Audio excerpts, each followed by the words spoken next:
നൂറ്റാണ്ടുകൾക്ക് മുമ്പ് കർത്താവ് ചോദിച്ച ഒരു ചോദ്യം വളരെ പ്രസക്തമാണ് എന്നെനിക്ക് തോന്നുന്നു. വിശുദ്ധ ലൂക്കോസിൻ്റെ സുവിശേഷം 7-ാം അധ്യായത്തിൻ്റെ 25-ഉം 26-ഉം വാക്യങ്ങളിൽ അത് നമ്മൾ ഇങ്ങനെ വായിക്കുന്നു: അല്ല, എന്തു കാൺമാൻ പോയി? യോഹന്നാൻ സ്നാപകനെ കാണുവാൻ പോയി വന്ന ജനത്തോട് കർത്താവ് ചോദിച്ച അതേ ചോദ്യം, അതൊരു പ്രാവശ്യമല്ല, പിന്നെ വീണ്ടും രണ്ടാമതും തുടർന്ന് ചോദിക്കുകയാണ്: അല്ല, എന്ത് കാൺമാൻ പോയി? ഇന്ന് എന്നോടും നിന്നോടും നിങ്ങളോടും ഈ സന്ധ്യയിൽ കർത്താവ് ചോദിക്കുന്ന ചോദ്യം ഇത് തന്നെയാണ്. അല്ല, എന്ത് കാൺമാനാണ് പരുമലയിലേക്ക് വന്നത്? ഈ ചോദ്യത്തിന് വളരെ വ്യക്തമായ ഒരു ഉത്തരമുണ്ട്. വിശുദ്ധ മർക്കോസിന്റെ സുവിശേഷം 8-ാം അധ്യായം 34-ാമത്തെ വാക്യത്തിൽ പറയുന്നത് പോലെ, തന്നെത്താൻ ത്യജിച്ച് തൻ്റെ കുരിശെടുത്ത് യേശു തമ്പുരാനെ അനുഗമിച്ച ഒരു പിതാവിനെ കാണുവാൻ, പിതാവിൻ്റെ ആത്മീക സാന്നിധ്യത്തിൽ നിൽക്കുവാൻ, മധ്യസ്ഥത യാചിക്കുവാനായിട്ടാണ് ഇന്ന് നാം എല്ലാവരും പരുമലയിലേക്ക് വന്നിരിക്കുന്നത്. പരുമല തിരുമേനി സഞ്ചരിച്ച വഴിയെക്കുറിച്ച് ചോദിച്ചാൽ ഒരു പ്രസിദ്ധമായ പുസ്തകത്തിൻ്റെ പേരുകൊണ്ട് അത് പറയുവാൻ കഴിയുമെന്നാണ് എനിക്ക് തോന്നുന്നത്. The road less travelled. വളരെ കുറച്ചു പേർ മാത്രം സഞ്ചരിച്ച ഒരു വഴിയെ സഞ്ചരിച്ച, വളരെ യുണീക്കായിട്ടുള്ള ഒരു വഴിയെ സഞ്ചരിച്ച ഒരു പിതാവിൻ്റെ സാന്നിധ്യത്തിലാണ് നാം നിൽക്കുന്നത്. ഇത് വളരെ കുറച്ചു പേർ മാത്രം സഞ്ചരിക്കുന്നതാണ് എന്ന് പറയുന്നതിനും കർത്താവിൻ്റെ വാക്കുകൾ ബലമായിട്ടുണ്ട്. ആ വഴി ഇടുക്കമുള്ളതും ഞെരുക്കമുള്ളതും അതിലൂടെ സഞ്ചരിക്കുന്നവർ വളരെ ചുരുക്കവുമാകുന്നു എന്ന് കർത്താവ് പറഞ്ഞു വെച്ച വഴിയിൽ വളരെയധികം പേർ സഞ്ചരിക്കുന്നുണ്ടോ എന്നറിയില്ല. എങ്കിലും കുറച്ചു പേരെങ്കിലും സഞ്ചരിക്കുന്നുണ്ട്. അങ്ങനെ സഞ്ചരിച്ചവരിൽ നമുക്ക് പരിചയമുള്ള, നമുക്ക് അടുത്തറിയുവാൻ, ഒരുപക്ഷേ ശാരീരികമായി കാണുവാൻ കഴിയുന്നില്ല എങ്കിലും തലമുറകൾ കഴിഞ്ഞും കാലങ്ങൾ കഴിഞ്ഞും 114 വർഷങ്ങൾ കഴിഞ്ഞിട്ടും കാണാത്തവരും കണ്ടെത്തുവാൻ ശ്രമിക്കുന്ന ആ ജീവിതത്തെക്കുറിച്ച് ഒരല്പ സമയം ദൈവവചനത്തിൽ നിന്നും ചിന്തിക്കുവാനായിട്ടാണ് ഞാൻ ആഗ്രഹിക്കുന്നത്. ആ യാത്ര എങ്ങനെയായിരുന്നു? ആ യാത്ര എവിടേക്കായിരുന്നു? വളരെ പ്രസക്തമായ ചോദ്യമാണിത്. വിശുദ്ധ യോഹന്നാന്റെ സുവിശേഷം 7-ാം അധ്യായം 53-ാം വാക്യത്തിലും 8-ാം അധ്യായത്തിന്റെ 1-ാം വാക്യത്തിലും, 7-ാം അധ്യായം 53-ാമത്തെ വാക്യം കൊണ്ട് ആ അധ്യായം തീരുന്നു. 8-ാം അധ്യായത്തിന്റെ 1-ാം വാക്യം തുടങ്ങുന്നു. അതിങ്ങനെയാണ്. 53-ാമത്തെ വാക്യം: അങ്ങനെ ഓരോരുത്തൻ താൻ്റെ വീട്ടിൽ പോയി. 8-ാം അധ്യായത്തിന്റെ 1-ാം വാക്യം ഇങ്ങനെയാണ് തുടങ്ങുന്നത്: യേശുവോ ഒലിവ് മലയിലേക്ക് പോയി. അങ്ങനെ ഓരോരുത്തൻ താൻ്റെ വീട്ടിലേക്ക് പോയി. യേശുവോ ഒലിവ് മലയിലേക്ക് പോയി. അതിൻ്റെ പശ്ചാത്തലം നമുക്ക് പരിചയമാണ് എന്ന് ഞാൻ വിശ്വസിക്കട്ടെ. മഹാപുരോഹിതന്മാരും പരീശന്മാരും യേശുവിനെ പിടിക്കുവാനായി അയച്ച ചേവകർ തിരികെ വന്ന് അവരുടെ റിപ്പോർട്ട് സമർപ്പിക്കുകയാണ്. അവർ പറയുകയാണ്, ഈ മനുഷ്യൻ സംസാരിക്കുന്നത് പോലെ വേറൊരുവനും ഒരു നാളും സംസാരിച്ച് ഞങ്ങൾ കണ്ടിട്ടില്ല. അതൊരു ചർച്ചയായി മാറുകയാണ്. നിക്കോദിമോസ് ഈ ചർച്ചയിൽ പങ്കുചേർന്ന് പറയുകയാണ്, ഒരു മനുഷ്യന്റെ വാമൊഴി ആദ്യം കേട്ട് അവൻ ചെയ്യുന്നത് ഇന്നത് എന്ന് അറിഞ്ഞിട്ടല്ലാതെ അവനെ വിധിക്കരുത് എന്ന് പറഞ്ഞു ചേരുകയാണ്. എന്നാൽ ഈ ചർച്ചയുടെ അവസാന ഭാഗം 53-ാമത്തെ വാക്യത്തിലാണ് നമ്മൾ വായിക്കുന്നത്: ചർച്ചയൊന്നുമാകാതെ, തീരുമാനമൊന്നുമാകാതെ ഓരോരുത്തൻ താൻ്റെ വീട്ടിലേക്ക് പോയി. അതിനോട് ചേർത്ത് വെച്ച് ചിന്തിക്കേണ്ടതാണ് 8-ാം അധ്യായത്തിന്റെ 1-ാം വാക്യത്തിൽ യേശുവോ ഒലിവ് മലയ്ക്ക് പോയി. കൂട്ടം കൂടുന്ന, ചർച്ചകൾ നടത്തുന്ന, തന്ത്രങ്ങളും കുതന്ത്രങ്ങളും മെനയുന്ന ഭൂരിഭാഗം ജനങ്ങളും അവനവന്റെ വീട്ടിലേക്ക് പോയപ്പോൾ, സ്വന്തം കാര്യം നോക്കി സഞ്ചരിച്ചപ്പോൾ, യേശു സഞ്ചരിച്ചത് വേറിട്ട വഴിയിലൂടെ മലയിലേക്കാണ്. എനിക്ക് തോന്നുന്നു പരിശുദ്ധ പരുമല തിരുമേനിയുടെ പെരുന്നാളിൽ ഈ ചിന്ത വളരെ പ്രസക്തമാണ്. ജനത്തിൽ ഭൂരിഭാഗവും, അത് ഈ സന്ധ്യയിൽ നാളെ ഇവിടെ കൂടി വന്നിരിക്കുന്ന ഞാനും നിങ്ങളും ഉൾപ്പെടെയുള്ളവർ തിരിച്ച് നമ്മുടെ വഴിയിലൂടെ സഞ്ചരിക്കാൻ പോവുകയാണ്. വീണ്ടും അവനവന്റെ കാര്യം നോക്കി പോവുകയാണ്, അവനവന്റെ വീട്ടിലേക്ക് പോവുകയാണ്. പക്ഷെ പരിശുദ്ധൻ അവിടെ നിന്നും യാത്ര തുടങ്ങുന്നത് മലയിലേക്കാണ്. നാമും നമ്മുടെ കുഞ്ഞുങ്ങളെയൊക്കെ പറഞ്ഞു പഠിപ്പിക്കുകയാണ് ഇപ്പോഴും, നാടോടുമ്പോൾ നടുവേ ഓടണമെന്ന്. പാമ്പിനെ തിന്നുന്ന നാട്ടിൽ നടുക്കത്തെ കഷ്ണം തന്നെ തിന്നണമെന്ന് നാം ഇപ്പോഴും നമ്മുടെ കുഞ്ഞുങ്ങളെ പറഞ്ഞു പഠിപ്പിച്ചു കൊണ്ടിരിക്കുകയാണ്. പരുമല തിരുമേനിയെ പോലെയുള്ള പിതാക്കന്മാർ നാടോടിയപ്പോൾ നടുവേ ഓടിയില്ലെന്ന് മാത്രമല്ല, തിരിഞ്ഞോറി വേറിട്ട് സഞ്ചരിച്ചു. പാമ്പിനെ തിന്നുന്ന നാട്ടിൽ അതിൻ്റെ നടുക്കഷ്ണം തിന്നണമെന്ന് ഇനി കുട്ടികളോട് പറയരുത്. മക്കളെ പാമ്പിനെ തിന്നരുതെന്ന് നമ്മൾ പറഞ്ഞു പഠിപ്പിക്കണമെന്നാണ് എനിക്ക് തോന്നുന്നത്. കാരണം അങ്ങനെ സഞ്ചരിക്കുമ്പോൾ മാത്രമേ 114 വർഷം കഴിഞ്ഞാലും ജീവിതത്തിൽ കണ്ടിട്ടില്ലാത്ത ഒരുവനെ ആരാധിക്കുവാനും ആ മധ്യസ്ഥതയിലേക്ക് വരുവാനും തക്കവണ്ണം ജീവിതത്തിൻ്റെ ദർശനങ്ങൾ ഉണ്ടാവുകയുള്ളൂ എന്നുള്ളത് ഓർക്കുക. ഇന്ന് നാം ഇവിടെ യാത്രികരായി വന്നവരാണ്. നാം ഇതുപോലെ ധാരാളം യാത്രകൾ ചെയ്യാറുണ്ട്. പക്ഷേ തീർത്ഥാടനങ്ങൾ കുറഞ്ഞു പോകുന്നു. നാം ധാരാളം കാഴ്ചകൾ കാണാറുണ്ട്. പക്ഷെ ദർശനങ്ങൾ കുറഞ്ഞു പോകുന്നു. കാലങ്ങൾക്ക് മുമ്പേ, എനിക്ക് തോന്നുന്നു കാലങ്ങൾക്ക് മുമ്പേ ആദ്യമായി പരുമലയിലേക്ക് തീർത്ഥയാത്ര നടത്തിയത് പരുമല തിരുമേനി തന്നെയാണ്.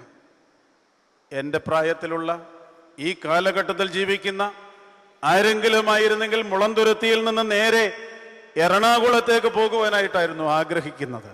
കാരണം അവിടെയാണല്ലോ കാഴ്ചകളുള്ളത്, അവിടെയാണല്ലോ നമുക്ക് നമ്മുടെ കണ്ണിന് ആനന്ദകരമായ കാഴ്ചകളുള്ളത്.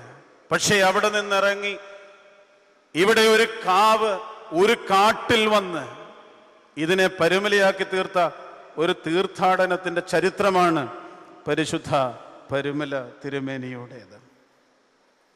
പരുമലയിൽ പ്രത്യക്ഷത്തിൽ മലയൊന്നുമില്ല, എന്നാൽ നമ്മുടെ ആരാധനാക്രമത്തിലെ ഒരു വാക്ക് ഞാൻ കടമെടുക്കട്ടെ. നയനാഗോചരമായ ഒരു മല ഇവിടെയുണ്ട്. കണ്ണിന് കാണുവാൻ കഴിയാത്ത ഒരു മല ഈ പരുമലയിലുണ്ട്. വിശുദ്ധിയുടെ, ജീവിതത്തിൻ്റെ ദർശനത്തിൻ്റെ, ആത്മാവിൻ്റെ ബലത്തിൻ്റെ ഒക്കെ ഒരു കുന്നുകൂട്ടി അതിൻ്റെ മുകളിൽ കയറിയിരുന്ന ഒരു പിതാവ്. വിശുദ്ധ വേദപുസ്തകം പരിശോധിച്ചാൽ അറിയാം, മലകൾ ദൈവ സാന്നിധ്യത്തിൻ്റെ, ദൈവ സംസർഗത്തിൻ്റെ സ്ഥലങ്ങളായിരുന്നു. ഒരുപക്ഷെ അതുകൊണ്ട് തന്നെയായിരിക്കാം സങ്കീർത്തനക്കാരനും നമ്മയും പ്രേരിപ്പിക്കുകയാണ്, ഞാൻ എൻ്റെ കണ്ണ് പർവ്വതത്തിങ്കിലേക്ക് ഉയർത്തുമെന്ന്. പർവ്വതത്തിങ്കിലേക്ക് കണ്ണുകൾ ഉയർത്തുക, പർവ്വതത്തിങ്കിലേക്ക് കയറിപ്പോവുക, അവിടെ ദൈവത്തിന്റെ സാന്നിധ്യം അനുഭവിക്കൂ. അതാണ് മല. ഈ പരുമലയും അത്തരത്തിലുള്ള ജീവിതത്തിന്റെ വിശുദ്ധിയുടെ, ദർശനങ്ങളുടെ, ആത്മസംസർഗത്തിന്റെ, ആത്മബലത്തിന്റെ ഒരു മലയാണ് എന്ന് പറയുന്നതിൽ സംശയമില്ല. മല കയറിയ മനുഷ്യരുടെ ചരിത്രമാണ് വിശുദ്ധ വേദപുസ്തകത്തിന്റെ ചരിത്രമെന്ന് വേണമെങ്കിൽ പറയാം. മല കയറിയ മനുഷ്യരുടെ ചരിത്രവുമായി, അവരുടെ ജീവിതത്തിന്റെ അനുഭവവുമായി, മലയിലെ അനുഭവങ്ങളുമായി വളരെയധികം ബന്ധം ഈ പരുമലയ്ക്ക്, നയനാഗോചരമായ ഈ മലയ്ക്കുണ്ട് എന്നാണ് എൻ്റെ വിചാരം. പ്രിയമുള്ളവരെ, നമ്മുടെ യാത്രകൾ വളരെ വിശാലമാണ്. പ്രത്യേകിച്ചും ഇന്നത്തെ പരുമല പദയാത്രകൾ വിഭവസമൃദ്ധമാണ്. റോഡ് നീളെ ഇഷ്ടം പോലെ ഭക്ഷണവും കഴിച്ച് നമ്മൾ ചെയ്യുന്ന ഈ യാത്രകളിൽ മലയിലേക്ക് കയറുവാൻ കഴിയുന്ന യാത്രകളാണോ എന്ന് കാര്യമായി നാം പരിശോധിക്കേണ്ടതാണ്. ഞാൻ പറയുവാനായിട്ട് ശ്രമിക്കുന്നത്, പരിശുദ്ധനായ പരുമല തിരുമേനി കുടിയിരുന്ന നയനാഗോചരമായ പരുമലയിൽ വിശുദ്ധ വേദപുസ്തകത്തിലെ പിതാക്കന്മാർ കയറിയ മലയുടെ അനുഭവങ്ങൾ സമ്മേളിപ്പിച്ചിട്ടുണ്ട് എന്നാണ് പറയുവാനായിട്ട് ശ്രമിച്ചത്. നമുക്കറിയാം, അറാറാത്ത് മല, അറാറാത്ത് പർവ്വതം, നോഹ എന്ന മനുഷ്യന്റെ നീതിയുള്ള നിലപാടുകളുടെ മല, ദൈവകൽപ്പനയുടെ അളവ് തെറ്റിക്കാതെ ജീവിച്ചതിൻ്റെ മല, ദൈവം നൽകിയ ഉറപ്പിന്റെ അടയാളമായ മല, നാശകരമായ തുടർ മഴയ്ക്കും പ്രളയത്തിനും ശേഷം പുതിയ ജീവന്റെ സൂര്യനെ കണ്ടെത്തിയ മലയാണ് അറാറാത്ത് മല. നോഹ പണിതുയർത്തിയ പെട്ടകമുറച്ചത് ഈ മലയിലാണ് എന്നുള്ളത് നമ്മൾ പ്രത്യേകം സ്മരിക്കേണ്ട ഒന്നാണ്. ഇവിടെ ഇതാ ഈ പരുമലയിൽ സഭാജീവിതവും കൗദാശിക ജീവിതവും ആരാധനാ ജീവിതവും സമഞ്ജസമായി സമ്മേളിപ്പിച്ച് അതിൻ്റെ അളവിന് ഒരു കുറവും വരുത്താതെ നീതിയോടെ ജീവിച്ച ഒരു പുണ്യപിതാവിൻ്റെ മലയിലാണിന്ന് നമ്മൾ കയറിയിരിക്കുന്നത്. ഈ പരുമല കയറ്റം അത്ര നിസ്സാരമായ ഒന്നല്ല, അത്ര ഈസി ആയിട്ടുള്ള ഒന്നല്ല. പ്രാർത്ഥിച്ചാലും ഉപവസിച്ചാലും മതി വരാതിരുന്ന ഒരു പിതാവിൻ്റെ അളവുകൾക്ക് വ്യത്യാസം വരുത്താതെ, ദൈർഘ്യങ്ങൾ കുറയ്ക്കാതെ വലിച്ചു നീട്ടണമെന്നല്ല പറയുന്നത്. പിന്നെയോ ആരാധനയ്ക്ക് അളവിൽ വ്യത്യാസം വരാതെ, വെള്ളം കലർത്താതെ, ഡൈല്യൂട്ട് ചെയ്യാതെ ജീവിച്ച ജീവിതത്തിന്റെ ഒരു ദർശനമുണ്ട് പ്രിയമുള്ളവരെ, പരിശുദ്ധ പരുമല തിരുമേനി പണിതുയർത്തിയ ഈ മലയിൽ. നിർഭാഗ്യവശാൽ ഈ പരുമലയിലേക്ക് ഇന്ന് നാം യാത്ര ചെയ്തതിൻ്റെ നെറുകയിൽ നിന്ന് താഴേക്ക് ഇറങ്ങുമ്പോൾ വീണ്ടും നമ്മൾ സഞ്ചരിക്കുവാൻ പോകുന്നത് ഇൻസ്റ്റന്റ് കോഫിയിലേക്ക്, ഫാസ്റ്റ് ഫുഡിലേക്ക്. എന്തിനധികം കുട്ടി ക്രിക്കറ്റ് കണ്ട് എല്ലാം ചെറുതാകണമെന്ന് ചിന്തിക്കുന്ന ഒരു മനസ്സിന്റെ തലത്തിലേക്ക് നാം വീണ്ടും വീഴുകയാണ്.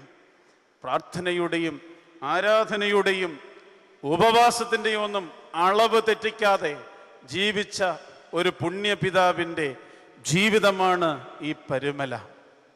നമ്മൾ അളവ് തെറ്റിക്കുന്നതിന് ധാരാളം കാരണങ്ങൾ പറയുന്നതിൽ ഒരു കാരണം എന്താണ്? സമയമില്ല എന്നല്ലേ? എന്തിന് സമയമില്ലെന്നാണ്? കുടുംബമില്ലാതെ വീട് പണിയുന്നതിൻ്റെ തിരക്ക്, ആരാധനയില്ലാതെ കോടികൾ മുടക്കി പള്ളി പണിയുന്നതിൻ്റെ തിരക്ക്, ആത്മാവ് നഷ്ടപ്പെടുത്തിയിട്ട് ശരീരം പുഷ്ടിപ്പെടുത്തുന്നതിൻ്റെ തിരക്ക്. ഈ തിരക്ക് കൊണ്ട് നമ്മൾ പറഞ്ഞു വെക്കുകയാണ് പരുമലയിൽ കയറുവാൻ സമയമില്ല എന്ന്. ഞാൻ പറഞ്ഞത് ശ്രദ്ധിക്കുമെന്നാണ് എൻ്റെ വിചാരം. വലിയ വീടുകൾ, അതിൻ്റെ പിന്നാലെ സമയമില്ലാതെ ഓടി നടന്ന് നഷ്ടപ്പെടുന്ന കുടുംബങ്ങൾ, വലിയ പള്ളികൾ, അതിനുള്ളിൽ ആരാധനയ്ക്ക് സമയമില്ലാത്ത ജനസമൂഹം, മനോഹരമായ സൗന്ദര്യമുള്ള ആരോഗ്യമുള്ള ശരീരം, ഉള്ളിലെ ആത്മാവ് ശോഷിച്ചു പോകുന്ന ജീവിതങ്ങൾ. അളവ് നഷ്ടപ്പെടുത്തുന്നതിൻ്റെ കാരണം ഇതാണ്. ഇവിടെയാണ് നാം ശ്രദ്ധിക്കേണ്ടത്. കുറച്ചു കാലം മാത്രം ജീവിച്ചിട്ടും ക്വാളിറ്റിയുള്ള ഒരു ലൈഫ് പ്രദാനം ചെയ്ത യേശു തമ്പുരാൻ 33.5 വർഷം മാത്രം ജീവിച്ചിട്ട് ക്വാളിറ്റിയുള്ള ഒരു ലൈഫ് നമ്മെ കാണിച്ചു തന്ന ഒരു ദൈവത്തിൻ്റെ പിന്നാലെ പോയ ഒരു പിതാവ് 54 വർഷം മാത്രം ജീവിച്ച് വളരെ വ്യത്യസ്തമായ, അളവുകൾ കുറയ്ക്കാതെ, കൽപ്പനകൾ തെറ്റിക്കാതെ ജീവിച്ച ഒരു പുണ്യപിതാവ് ജീവിച്ച മലയിലാണ് നാം ഇപ്പോൾ ഇരിക്കുന്നത് എന്നുള്ളത് വിസ്മരിച്ചു പോകരുത്. മറ്റൊരു മലയാണ് മോറിയ മല. ദൈവാനുസരണത്തിന്റെ മലയാണ് മോറിയ മല. അബ്രഹാം തൻ്റെ മകനേക്കാൾ സ്നേഹിച്ചത് മോറിയ മലയിലേക്കുള്ള കാൽവയ്പ്പുകളാണ്. അനുസരണം ബലിയേക്കാൾ നല്ലത് എന്ന് വെളിച്ചം വിതറുന്ന മലയാണ് മോറിയ മല. ദേഹകാലത്ത് യോഗകാലത്തിൻ്റെ വഴിതെളിച്ചു പോവുക എന്നുള്ളത് വളരെ പ്രസക്തമായ ഒന്നാണ്. സ്വയകേന്ദ്രീകൃത ജീവിത ശൈലിയിലേക്ക് താൻ ജീവിച്ച കാലഘട്ടത്തിൽ ഒരു ബദൽ രേഖ സമർപ്പിച്ച ജീവിതമായിരുന്നു നോഹയുടേത്. വിശുദ്ധ മത്തായിയുടെ സുവിശേഷം 10-ാം അധ്യായം 39-ാമത്തെ വാക്യത്തിൽ നമ്മൾ വായിക്കുന്നുണ്ടല്ലോ, സ്വന്തം ജീവൻ കണ്ടെത്തുന്നവൻ അത് നഷ്ടപ്പെടുത്തും. എന്നെ പ്രതി സ്വന്തം ജീവൻ നഷ്ടപ്പെടുത്തുന്നവൻ അത് കണ്ടെത്തും.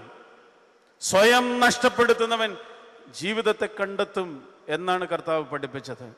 കമ്പോള സംസ്കാരത്തിൽ ജീവിക്കുന്ന നമുക്ക് അത് അത്രയധികം മനസ്സിലാകും എന്ന് തോന്നുന്നില്ല. ശ്രദ്ധിച്ചാലറിയാം, പണ്ട് ചന്ത നമ്മളുടെ ജീവിതത്തിന്, നമ്മുടെ ഗ്രാമത്തിന് വെളിയിലായിരുന്നു. ചന്തയിൽ പോയിട്ട് വരികയാണ്, അല്ലെ ചന്തയിലേക്ക് പോവുകയെന്നാണ് നമ്മൾ പറഞ്ഞുകൊണ്ടിരുന്നത്. ഇപ്പോൾ ചന്ത, ഇപ്പോൾ കമ്പോളം നമ്മുടെ ജീവിതത്തിന്റെ അകത്താണ്. എല്ലാറ്റിനും കൊടുക്കൽ വാങ്ങലിന്റെ വിലയാണുള്ളത്. ഇവിടെ ജീവിതം നഷ്ടപ്പെടുത്തുവാൻ, മകനെ നഷ്ടപ്പെടുത്തുന്ന അബ്രഹാമിനെ പോലെ ജീവിക്കുവാൻ കഴിയുകയില്ല. പ്രിയമുള്ളവരെ, ഇവിടെ പരിശുദ്ധനായ പരുമല തിരുമേനി തന്നെ നഷ്ടപ്പെടുത്തി ജീവിച്ച ഒരു ജീവിതത്തിന്റെ ശൈലിയുണ്ട്. ഉപവസിച്ച് കുടലിൽ അൾസർ ബാധിച്ച് വയറുവേദന കൊണ്ട് പുളഞ്ഞപ്പോഴും ആരും കാണാതെ കുപ്പായത്തിനുള്ളിൽ തോർത്തുമുണ്ടുകൊണ്ട് വയറ് മുരിഞ്ഞു മുറുക്കി ഉപവസിച്ച് പ്രാർത്ഥിച്ച ഒരു ജീവിതത്തിന്റെ ശൈലിയുണ്ട്. തന്നെ നഷ്ടപ്പെടുത്തുമ്പോൾ നേടാൻ പലതുമുണ്ടെന്ന് കാണിച്ച 54 വർഷം മാത്രം ജീവിച്ച് ജീവിതത്തിന്റെ ചില ദർശനങ്ങൾ നമുക്ക് കാണിച്ചു തന്ന പരിശുദ്ധ പരുമല തിരുമേനിയുടെ മലയാണിത്. ഇനിയുമുണ്ട് മലകൾ. ഹോറേബും സീനായിയും ഉണ്ട് നമ്മുടെ മുമ്പാകെ. ഉൾക്കാഴ്ചയുടെ കത്തുന്ന മുൾപടർപ്പായ ഹോറേബ്, ഉടമ്പടി മലയായ സീനായി. നമ്മൾ വിശുദ്ധ വേദപുസ്തകത്തിൽ വായിക്കുന്നുണ്ട്, മോശയുടെ മരണനാഴികയോളം അദ്ദേഹത്തിന്റെ കണ്ണു മങ്ങാതെയും ദേഹബലം ക്ഷയിക്കാതെയും ഇരുന്നുവെന്ന്. അതിന്റെ കാരണം ഈ 2 മലകളാണെന്ന് വേണമെങ്കിൽ പറയാം. യൗവനത്തിൽ തന്നെ നിയോഗത്തിന്റെ തിരിച്ചറിവുണ്ടാക്കിയ മലയാണ് ഹോറേബ്. ആ ഹോറേബ് അവസാനം വരെ മോശയുടെ കാഴ്ചപ്പാടുകളെ നയിച്ചു കൊണ്ടിരുന്നു. നീണ്ട രാപ്പകലുകളിലെ നോമ്പുകൾ അതിൻ്റെ ഉച്ച അവസ്ഥയിൽ ലഭിച്ചതാണ് സീനായി മല. കൽപ്പനകളുടെ അച്ചടക്കത്തിൽ നിന്ന് ലഭിച്ച കൽപ്പനകൾ സീനായി മലയിൽ നാം കാണുന്നുണ്ട്. മോശയ്ക്ക് ഉൾക്കാഴ്ചയുണ്ടായതുപോലെയും കൽപ്പനകൾ ലഭ്യമായതുപോലെയും നോമ്പിലൂടെയും ഉപവാസത്തിലൂടെയും പരിശുദ്ധ പരുമല തിരുമേനിക്ക് ഇവിടെ ഒരു ഉൾക്കാഴ്ചയും ഒരു ഉൾബലവും ഉണ്ടായി. അപകടം പിടിച്ച ഒന്നാണ് ഈ ദർശനം എന്നുള്ളത് നമുക്കറിയാം. മുൾപ്പടർപ്പിലെ തീ അതെന്നും അപകടം പിടിച്ചതാണ് എന്ന് മോശയ്ക്കറിയാമായിരുന്നു. പക്ഷെ നിയോഗം അവിടെ നിന്നാണ് സ്വീകരിച്ചത്. ആ നിയോഗം സ്വീകരിച്ച് മുന്നോട്ട് പോയതുപോലെ ഇവിടെ പരുമലയിൽ പരിശുദ്ധനായ പരുമല തിരുമേനി ഒരു മുൾപ്പടർപ്പും ഒരു തീയും ഉണ്ടാക്കി എന്ന് ഞാൻ പറയും. സാവകാശമായിരുന്നു. ശമ്മാശന്മാരെ പഠിപ്പിക്കുവാൻ, വൈദികർക്ക് വിദ്യാഭ്യാസം നൽകുവാൻ, ട്രെയിനിങ് നൽകുവാൻ ആരംഭിച്ച പരുമല സെമിനാരിയിൽ സാവകാശം പടുത്തുയർത്തിയ ഒരു ദേവാലയം ഉണ്ടായിരുന്നു. ആ ദേവാലയത്തിനകത്ത് മുൾപ്പടർപ്പ് കത്തുന്നത് പോലെ തീയുടെ ചൂട് അനുഭവിച്ചാണ് ജീവിക്കുന്നത്. അത് മറ്റൊന്നുമല്ല, വിശുദ്ധ ആരാധനയുടെ, വിശുദ്ധ മദ്ബഹായുടെ ചൂടാണ്. അതുകൊണ്ടാണല്ലോ പിതാക്കന്മാർ എഴുതി വെച്ചത്, തീയാണി മദ്ബഹ, തീ തന്നെ പരിചരിപ്പൂ. തീക്കകത്ത് നിന്ന് ജീവിതത്തെ ശുദ്ധി ചെയ്തെടുത്ത ആരാധനയിലൂടെ, വിശുദ്ധ കുർബാനയിലൂടെ ചൂടനുഭവിച്ച ഒരു പരുമലയാണ് ഇവിടെ. ദൈവത്തോട് ഉടമ്പടി ചെയ്ത ഒരു പരുമലയാണിത്. അതുകൊണ്ടാണല്ലോ കാമിനി പീലി വിഴിച്ച് നിന്നപ്പോഴും ശപിച്ച് പുറത്താക്കുവാനായിട്ടുള്ള ധൈര്യവും ശക്തിയും പരിശുദ്ധ പരുമല തിരുമേനിക്കുണ്ടായത്. താടകളും ശൂർപ്പണകളും നടമാടുന്ന ഈ കാലഘട്ടത്തിൽ, സന്യസ്തനും വിവാഹിതനും ഒരുപോലെ തെറ്റിപ്പോകുന്ന ഒരു കാലഘട്ടത്തിൽ, പരിശുദ്ധ പരുമല തിരുമേനിയുടെ പരുമലയിലെ ജീവിതത്തിന്റെ ദർശനം, ഹോറേബിലെ കത്തുന്ന തീയുടെ ചൂടിൽ നിന്ന്, സീനായിയുടെ മുകളിലെ കൽപ്പനയുടെ ഉടമ്പടിയിൽ നിന്ന് വാർത്തെടുത്ത ഒരു ജീവിതത്തിന്റെ ദർശനം ഇവിടെ നമുക്ക് പാഠമാകണം. ഇവിടെ പരുമല തിരുമേനിക്ക് ആ ഉടമ്പടിയും ആ ചൂടും ജീവിതത്തിൽ നിലനിർത്തുവാൻ കഴിഞ്ഞപ്പോഴാണ് ഇവിടെ പരുമലയുണ്ടായത് എന്നുള്ളത് മറന്നു പോകരുത്. വീണ്ടുമുണ്ട് കർമ്മേൽ പർവ്വതം. ഏലിയാവിന്റെ കർമ്മേൽ സത്യസന്ധതയുടെ ആളിക്കത്തലാണ്. അരമനയിലും അമ്പാടിയിലും ഒരേ സ്വരമുള്ളവന്റെ ശോഭയുള്ള വ്യക്തിത്വമാണ് ഏലിയാവിൻ്റെത്.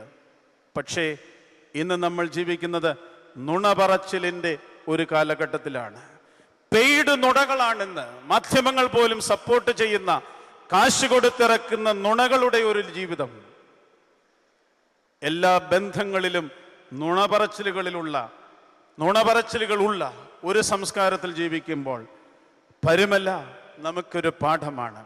അതുകൊണ്ട് തന്നെയാണ് തൻ്റെ പിൻഗാമിയെ പറഞ്ഞു പഠിപ്പിക്കുവാനായിട്ട് ഒരുപക്ഷെ ശ്രമിച്ചു കാണും. അല്ലെങ്കിൽ പിൻഗാമി പറഞ്ഞത് മക്കളെ സത്യം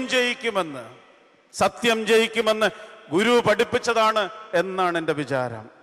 നുണകൾ നിലനിൽക്കുകയില്ല, സത്യം മാത്രമേ നിലനിൽക്കുകയുള്ളൂ എന്നുള്ള ആ വലിയ ദർശനം കർമ്മേല് പോലെ പരുമലയിൽ പടുത്തുയർത്തിയ ഒരു മലയുടെ മുകളിൽ നിന്നാണ് നാം കേട്ടതും അടുത്ത തലമുറയിലേക്ക് കൈമാറിയതും. പഴയ നിയമത്തിൽ ഇങ്ങനെ ധാരാളമുണ്ട്, പുതിയ നിയമത്തിലുമുണ്ട്.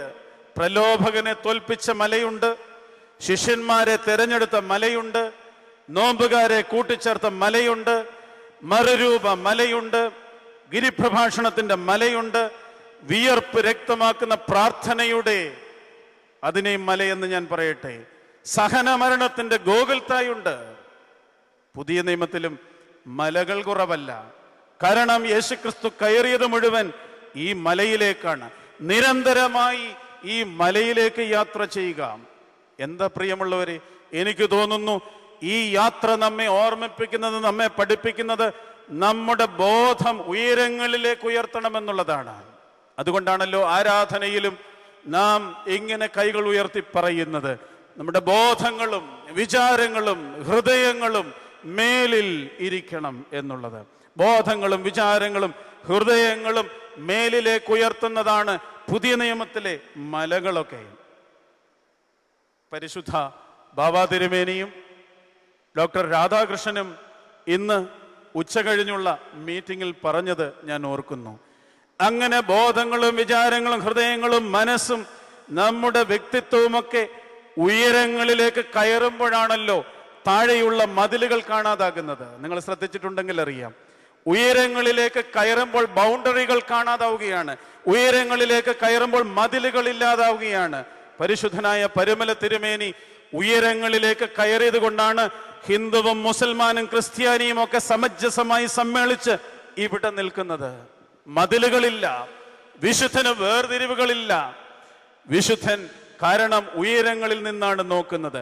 ഉയരങ്ങളിലേക്ക് കയറുമ്പോഴാണ് മതിലുകൾ ഇല്ലാതാകുന്നത്, വേർപെടലുകൾ ഇല്ലാതാകുന്നത്, കലഹങ്ങൾ ഇല്ലാതാകുന്നത്, ശണ്ടകൾ ഇല്ലാതാകുന്നത്. ഈ പെരുന്നാൾ, ഈ പരുമലയിലേക്കുള്ള വരവ് കുറെ കൂടെ ഉയരങ്ങളിലേക്ക് നമ്മുടെ ബോധങ്ങളും വിചാരങ്ങളും ജീവിതങ്ങളും ഉയർത്തുവാൻ പ്രിയമുള്ളവരെ നമ്മെ പ്രേരിപ്പിക്കുന്നതാണ്. പരുമലയിൽ വീണ്ടും ഞാൻ പറയുകയാണ്, മതിലുകളില്ലല്ലോ, അതിരുകളില്ലല്ലോ, എല്ലാവരും ഒരുമിച്ച് ചേരുകയാണ് ഇവിടെ. അതാണ് വിശുദ്ധന്റെ ജീവിതം. എന്റെയും നിങ്ങളുടെയും ജീവിതം കുടുംബങ്ങൾ പോലും കമ്പാർട്ട്മെന്റലിസ്റ്റ് ആയി പോയ ഒരു ജീവിതത്തിന്റെ സംസ്കാരത്തിലാണ് നാം ജീവിക്കുന്നത്. വീടുകൾ പണിത് കുട്ടികൾക്കുണ്ടാക്കി കൊടുക്കുന്ന മുറിയിൽ സ്കൂള് കഴിഞ്ഞ് കോളേജ് കഴിഞ്ഞ് തിരിച്ചു വരുന്ന കുട്ടി അപ്പനോടും അമ്മയോടും ചോദിച്ചു തുടങ്ങി, ആരാ എന്റെ മുറിയിൽ കയറിയതെന്ന്. മതിലുകളാണ്, വേർതിരിവുകളാണ്, കമ്പാർട്ട്മെന്റലൈസേഷനാണ്. കാരണം എന്താണ്? വിശുദ്ധിയുടെ പർവ്വതങ്ങൾ നഷ്ടപ്പെട്ടു പോവുകയാണ്. കുടുംബങ്ങളിൽ പോലും അങ്ങനെ വേർതിരിവുകൾ സംഭവിക്കുന്ന ഒരു കാലഘട്ടത്തിലാണ് ഈ പരുമലയിൽ നാം സമ്മേളിക്കുന്നത്. ബോധങ്ങളും വിചാരങ്ങളും ഹൃദയങ്ങളും ഒക്കെ ദൈവസന്നിധിയിലേക്ക്, മലയിലേക്ക് ഉയർത്തി പുതിയൊരു ദർശനത്തോടെ ഈ മലയിറങ്ങുവാൻ നമുക്ക് ഇടയാകണം. കൂട്ടി ചേർത്ത് ഒന്ന് രണ്ട് കാര്യങ്ങളൂടെ പെട്ടെന്ന് പറഞ്ഞ് അവസാനിപ്പിക്കട്ടെ. പരുമല തിരുമേനിയെ പരുമല എന്ന കണ്ണാടിക്കൂട്ടിൽ ചില്ലടച്ചിട്ട് വെക്കുവാനായിട്ടാണ് നമുക്കെല്ലാവർക്കും താല്പര്യം. പക്ഷേ അതിന് വെളിയിലായിരുന്നു തിരുമേനി എന്നുള്ളത് വളരെ സത്യമായ ഒന്ന് നാം ദർശിക്കാതെ മനസ്സിലാകാതെ പോകുന്നുണ്ട്. ഊർശിലേം വരെ യാത്ര ചെയ്തത്, മനുഷ്യനിലേക്ക്, സമൂഹത്തിലേക്ക്, പ്രതിബദ്ധതയിലേക്ക് ഒക്കെ ഇറങ്ങിച്ചെന്നത്, സ്കൂളുകൾ സ്ഥാപിച്ചത്, യാത്രാ വിവരണങ്ങൾ എഴുതിയത്, സാമൂഹിക പ്രതിബദ്ധതയോട് പ്രവർത്തിച്ചത് എന്തുകൊണ്ടാണ്? ഒരു പരിശുദ്ധന്, ഒരു ഭക്തന് ദൈവത്തോടുള്ള ബന്ധത്തിൽ നിന്ന് ഇത് ചെയ്യാതിരിക്കുവാൻ കഴിയുകയില്ല എന്നുള്ളതാണ് പരുമല തിരുമേനി ഉൾപ്പെടെയുള്ളവർ പറയുന്നത്. പരിശുദ്ധനായ യാക്കോബിന്റെ ലേഖനം 1-ാം അധ്യായത്തിന്റെ അവസാനത്തെ വാക്യത്തിൽ നാം എന്താണ് വായിക്കുന്നത്? യഥാർത്ഥ ഭക്തിയോ അനാഥരെയും വിധവമാരെയും അവരുടെ സങ്കടത്തിൽ ചെന്ന് കാണുന്നതും ലോകത്താലുള്ള കളങ്കം പറ്റാതെ വണ്ണം തന്നെത്താൻ സൂക്ഷിക്കുന്നതുമാണ് എന്ന്. വിശുദ്ധനും ഭക്തനും ഇങ്ങനെ രണ്ട് തലങ്ങളിൽ തങ്ങളുടെ ജീവിതത്തെ സമന്വയിപ്പിക്കുന്നവരാണ്. രണ്ട് തലങ്ങളിലെ സമന്വയമാണ്. ഒന്ന്, അത് വ്യക്തിപരമായ ജീവിതത്തിന്റെ വിശുദ്ധിയും. രണ്ട്, ആ വിശുദ്ധിയിൽ നിന്നുണ്ടാകുന്ന സാമൂഹിക പ്രതിബദ്ധതയും. അതുകൊണ്ട് പരുമല തിരുമേനിയുടെ പരുമല കയറി വന്നവർ തിരിച്ചിറങ്ങുമ്പോൾ വളരെ ശ്രദ്ധയോടെ ഓർക്കേണ്ട ഒന്നുണ്ട്. വിശുദ്ധിയുടെ പർവ്വതത്തിൽ പത്രോസ് പറഞ്ഞതുപോലെ കുടിലുകൾ കെട്ടി ജീവിക്കുവാനായിട്ടല്ല, പിന്നെയോ പരുമലയിൽ നിന്നും താഴേക്കിറങ്ങുമ്പോൾ വിശുദ്ധ ലൂക്കോസിന്റെ സുവിശേഷത്തിൽ നമ്മൾ വായിക്കുന്നത് പോലെ മറുരൂപത്തിന്റെ മലയിൽ നിന്ന് താഴേക്കിറങ്ങുമ്പോൾ ചന്ദ്രരോഗം പിടിച്ച രോഗിയുണ്ട്, അവിടെ സൗഖ്യം ആവശ്യമുണ്ട്, ഇടപെടലുകൾ ആവശ്യമുണ്ടെന്ന് സുവിശേഷം നമ്മെ പഠിപ്പിക്കുന്നില്ലേ പ്രിയമുള്ളവരെ? വിശുദ്ധ കുർബാന കഴിഞ്ഞ് പുറത്തേക്ക് ഇറങ്ങുന്നതിന് മുമ്പ് പുരോഹിതനോ മഹാപുരോഹിതനോ പറഞ്ഞു വിടാറില്ലേ, നിങ്ങൾ പ്രാപിച്ചിരിക്കുന്ന തണ്ണീർ കുടങ്ങളോടുകൂടി പോകുവാനായിട്ട്? യാത്രയ്ക്ക് പോവുകയാണ്, ലോകത്തിലേക്ക് മലയിറങ്ങി പോവുകയാണ്. ആരാധനയുടെ മലയിൽ നിന്ന് ജീവിതത്തിന്റെ പുതിയൊരു ദർശനവുമായി യേശു കുഞ്ഞിനെ കാണുവാനായിട്ട് വന്ന ആളുകൾ വേറെ വഴിയായി സഞ്ചരിച്ചതുപോലെ ഒരു വേറിട്ട വഴി, ഒരു ഡിഫറെന്റ് പാത്ത്, ഒരു യുണീക്ക് പാത്ത്, അതാണ് ഈ പരുമല നമുക്ക് നൽകുന്നത്. വിശുദ്ധിയുടെയും സാമൂഹിക പ്രതിബദ്ധതയുടെയും ഒരു തലം ഈ പരുമല നമ്മെ പഠിപ്പിക്കുന്നുണ്ട്. ഞാൻ എൻ്റെ വാക്കുകളെ ഉപസംഹരിക്കുകയാണ്. ലഭിച്ച സമയം അവസാനിക്കുകയാണ്. പ്രിയമുള്ളവരെ, ഞാൻ പറയുവാനായിട്ട് ശ്രമിച്ചത് നയനാഗോചരമായ പരുമലയിലേക്കാണ് നാം ഇന്ന് വന്നത് എന്നുള്ളതാണ്. ഈ പരുമല പഴയ നിയമത്തിലെയും പുതിയ നിയമത്തിലെയും യേശുതമ്പുരാനും വിശുദ്ധ പിതാക്കന്മാരും ഉൾപ്പെടെയുള്ളവർ കയറി ചവിട്ടി നിന്ന മലയുടെ ജീവിതാനുഭവങ്ങളുടെ സമഞ്ജസമായ സമ്മേളനത്തിന്റെ സ്ഥലമാണ്. ഇവിടെ നാം വന്ന് ഒരു നേർച്ചയിട്ട് ഭൗതികമായിട്ടുള്ള കാര്യങ്ങൾ നേടിയെടുത്ത് മടങ്ങിപ്പോവുക എന്നുള്ളതല്ല ലക്ഷ്യം. പിന്നെയോ സമസ്തമായ വളരെ വ്യത്യസ്തമായ ഒരു ജീവിതത്തിന്റെ ദർശനം, വളരെ വ്യത്യസ്തമായ ഒരു ജീവിത ശൈലി ഈ പെരുന്നാൾ കൊണ്ട് അനുഭവിക്കുവാൻ നമുക്കിടയാകട്ടെ. തിരികെ മടങ്ങിപ്പോകുമ്പോൾ ഒരു കാര്യം കൂടെ ഓർക്കുക, ഞാൻ ഓർമ്മിപ്പിച്ചതുപോലെ ചന്ദ്രരോഗം പിടിച്ച ജീവിതത്തിന്റെ പ്രതിസന്ധികളുള്ള, ദുഃഖങ്ങളുള്ള, ആവശ്യങ്ങളുള്ള മനുഷ്യരുടെ അടുക്കലേക്ക് പരുമല തിരുമേനി ഇറങ്ങിയതുപോലെ, കൈനീട്ടിയതുപോലെ, കാലുകൾ വെച്ചതുപോലെ ഒന്നിറങ്ങുവാനും കൈനീട്ടുവാനും കാലുകൾ വിൽക്കുവാനുമുള്ള ഒരു പ്രേരണ ഈ പെരുന്നാൾ നമുക്ക് നൽകട്ടെ. പരിശുദ്ധന്റെ മധ്യസ്ഥത നമുക്ക് കാവലും തുണയുമാകട്ടെ.